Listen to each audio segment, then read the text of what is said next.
Her name was Sulika, but since her childhood, everyone had been calling her Bully, which means the simpleton, the idiot. She was the fourth daughter of Numberdar Ramblal, Numberdar, village head. But why did everyone call her Bully? Because, when she was 10 months old, she had fallen off her cot and landed on her head. Cot, a small bed for children. Perhaps it had damaged a part of her brain. That is why she remained a backward child, and came to be known as Bully, which means the simpleton. At birth, she was very fair and pretty. But when she was 2 years old, she had an attack of smallpox. Only her eyes were saved, but the entire body was permanently disfigured by deep black pock marks. Upon that, she couldn't speak till she was 5.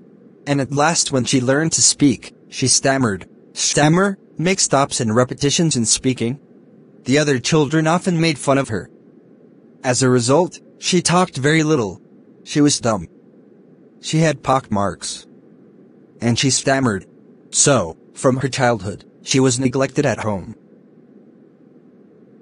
Her father had 7 children, 3 of them were sons, and 4 daughters. And Bully was the youngest. The sons had been sent to the city, to study in schools, and later, in colleges. It was a prosperous farmer's family, and there was plenty to eat and drink. All the children were strong and healthy. Except Bully. Our eldest daughter, Radha, is already married. And the second daughter, Mangla's marriage is also settled. And after the marriage of Mangla, we will think of Champer. They all are good-looking, healthy girls. But I am worried about Bully. She is neither good-looking, nor intelligent. When Bully was 7 years old, Mangla was married. The same year, a primary school for girls was opened in their village. Tehsildar Sahib came to perform the opening ceremony. Ramlal. As a revenue official, you are the representative of the government in the village. And so, you must set an example to the villagers. You must send your daughter to this school. Of course I will. The Tehsildar Sahib has told me to send Bully to school. Are you crazy? If girls go to school, who will marry them? But I can't disobey him. I will tell you what to do. Send Bully to school. As it is, there is little chance of her getting married, with her ugly face and lack of sense. Let the teachers at school worry about her. Come with me. I will take you to school. She was frightened. She didn't know what a school was like. She remembered how a few days ago, their old cow, Lakshmi, was sold. So, she was even more frightened about school. No. No. What's the matter with you, you fool? I am only taking you to school. Let her wear some decent clothes today, or else, what will the teachers and the other schoolgirls think of us, when they see her? New clothes had never been made for Bully. The old dresses of her sisters were passed on to her. No one cared to mend or wash her clothes. But today, she was lucky to receive a clean dress, which had shrunk after many washes, and no longer fitted her sister. She was even bathed, and oil was rubbed into her dry hair. Only then did she begin to believe that she was being taken to a place better than her home. Question time. What made Bully feel that school was not a good place? And what made her feel that school was a better place than home? She felt that the school was frightening, because their cow was sold for that. But when she was bathed and given clean clothes, she began to think that school was a better place than her home. When they reached the school, the children were already in their classrooms. Bully was handed over to the headmistress. Sit down, in a corner of that classroom. Bully didn't know what exactly a school was like, and what happened there. But she was glad to find so many girls, almost of her own age, present there. She hoped that one of these girls might become her friend. The lady teacher, who was in the class, was saying something to the girls. But she could understand nothing. She looked at pictures on the wall. The colors fascinated her. The horse was brown, just like the horse on which the Tehsildar had come to visit their village. The goat was black, like the goat of their neighbor. The parrot was green, like the parrots she had seen in the mango garden, and the cow was just like their Lakshmi. And suddenly Boli noticed that the teacher was standing by her side, smiling at her. What's your name, little one? Bo. Bo. Bo. She kept her head down, as she sat in her corner, not daring to look up at the girls who, she knew, were still laughing at her. When the school bell rang, all the girls ran out of the classroom. But Boli couldn't leave her corner. Her head still lowered, she kept on crying. Boli. The teacher's voice was so soft and soothing. She had never been called like that, in her life. Get up. Now tell me your name. Sweat broke out over her whole body. Would her stammering tongue again disgrace her? For the sake of this kind woman, however, she decided to make an effort. She had such a soothing voice. She would not laugh at her. Bo. Bo. Bo. Well done, well done. Come on, now the full name? Bo. Bo.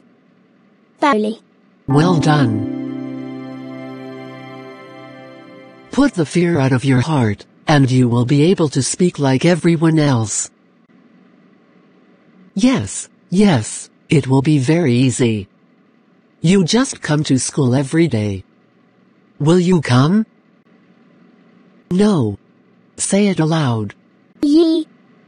Yes. Didn't I tell you? Now take this book. The book was full of nice pictures, and the pictures were in color: dog, cat, goat, horse, parrot, tiger, cow. And with every picture was a word in big black letters. In 1 month, you will be able to read this book. Then, I will give you a bigger book, then a still bigger one. In time, you will be more learned than anyone else in the village. Then no one will ever be able to laugh at you. People will listen to you with respect, and you will be able to speak without stammer. Understand? Now go home, and come back early tomorrow morning. Boli felt as if suddenly all the bells in the village temple were ringing, and the trees in front of the school had blossomed into big red flowers. Her heart was throbbing with a new hope, and a new life. Years passed. The village became a small town. The little primary school became a high school. There were now a cinema under a tin shed, and a cotton ginning mill. The mail train began to stop at the railway station. One night, after dinner. Then, shall I accept Bishamber's proposal? Yes, certainly. Boli will be lucky to get such a well-to-do bridegroom. A big shop, a house of his own, and I hear several thousand in the bank. Moreover, he is not asking for any dowry. That's right, but he is not so young, you know, almost the same age as I am, and he also limps. Moreover, the children from his first wife are quite grown up. So what does it matter?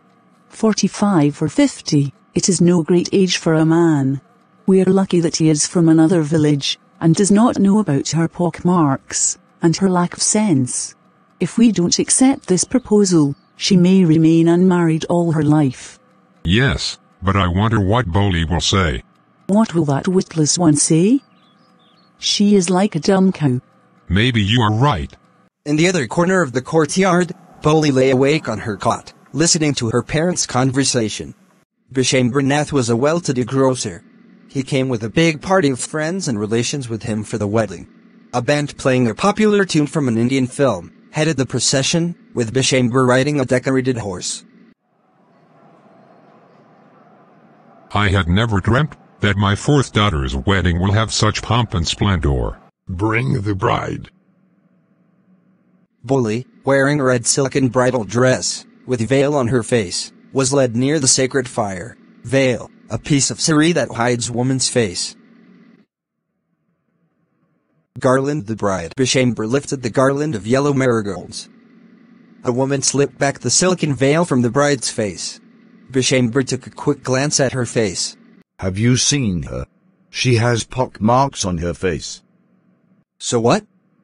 You are not young either. Maybe. But if I am to marry her, her father must give me 5,000 rupees. Ramlal went and placed his turban, his honor, at Bishamber's feet. Don't humiliate me so. Take 2,000 rupees. No. 5,000, or we go back. Keep your daughter. Be a little considerate, please. If you go back, I can never show my face in the village. Then out with 5,000. Tears streaming down his face, Ramlal went in, opened the safe and counted out the notes. He placed the bundle at the bridegroom's feet. On Bishamber's greedy face appeared a triumphant smile. He had gambled and won. Give me the garland. Once again the veil was slipped back from the bride's face. But this time, her eyes were not downcast. She was looking up, looking straight at her to-be husband, and in her eyes, there was neither anger nor hate, only cold disrespect. Bishamber raised the garland to place it round her neck. But before he could do so, Boli's hand struck out like a streak of lightning, and the garland was flung into the fire. Pitaji. Pitaji. Her Pitaji. father, mother, Pitaji. sisters, brothers, relations, and neighbors were startled to hear her speak, without even the slightest stammer. Pitaji, take back your money. I am not going to marry this man. He was thunderstruck. The guests began to whisper, so shameless. So ugly and so shameless. Boli, are you crazy? You want to disgrace your family? Have some regard for our Izzat. For the sake of your Izzat, I was willing to marry this lame old man. But I will not have such a mean, greedy and contemptible coward as my husband. I won't. What a shameless girl. We all thought she was a harmless dumb cow. Yes, Auntie, you are right. You all thought I was a dumb, driven cow. That's why you wanted to hand me over to this heartless creature. But now, the dumb cow, the stammering fool, is speaking. Do you want to hear more? Bishamber Nath, the grocer, started to go back with his party. The confused bandsman thought this was the end of the ceremony, and struck up a closing song. Ramlal stood rooted to the ground, his head bowed low, with the weight of grief and shame. The flames of the sacred fire slowly died down. Everyone was gone. But what about you? No one will ever marry you now. What shall we do with you? Don't you worry, Pitaji. In your old age, I will serve you and mother. And I will teach in the same school, where I learned so much. Isn't that right, ma'am?